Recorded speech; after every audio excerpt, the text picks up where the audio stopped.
東京之旅嘅第7日，由於訂錯咗酒店，琴晚嘅酒店係唔一樣，但相隔嘅距離只係隔一條馬路。酒店入面有一間便利店，買咗一啲零食，邊食邊睇電視，然後坐 Uber 去東京車站，去咗東京一番街，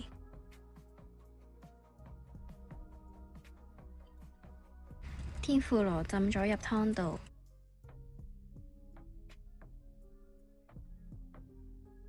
然後坐巴士接去溫泉酒店。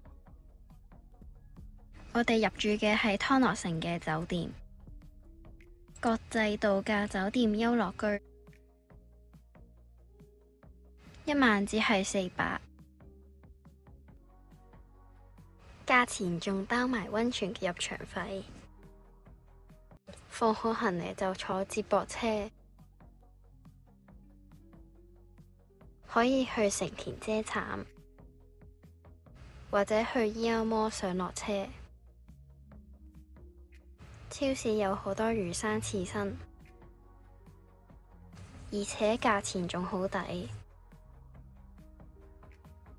買完晚餐，我哋就行咗陣商場，就要坐接駁車返去。因為係尾班車，所以唔可以遲到。返到去之後，我哋即刻去溫泉。呢邊啲溫泉有戶外，可以浸耐啲。相比之下，我更加鍾意呢邊。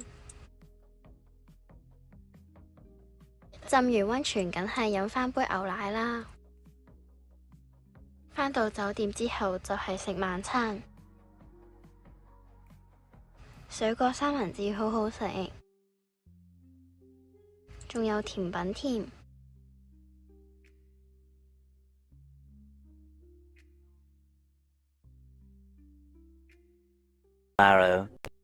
第2日就要回程啦。日本旅行嘅最後午餐，最後喺機場先買到布甸食。Later